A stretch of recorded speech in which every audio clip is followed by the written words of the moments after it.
Hak Supi duk tengok ni, duk tunjuk we tengok ni pokok kayu tapi tak ada daun. Tak ada daun. Ada batai saja-saja hijau-hijau nah. Orang panggil kata ton paya rai bai. Bahasa Melayu tu Supi tak tahu kata orang panggil gapo. Daun dia biasa-biasa ni ya. Supi nak ayak kata kusiak dia duk digetah ya nah. Kita pula ambil tubik getah sikit biasa ni. Ubat sakit gigi nah. Getah ni kita ambil bubuh di gigi kita nah. Kalau kita sabuh. Tapi kita jangan telan nah. Bawa satu sangat bawa bola yang hingga sakit gigi. Sebab dia nak buat kebah tempat kita sakit gigi. Bawa duk suta, agak kata dia hingga dah tu kita kek.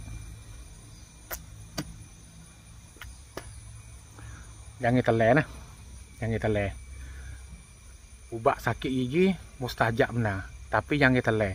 Bubuh di gigi, bawa siapa dia hingga sikit tu kita kek. InsyaAllah. Amin.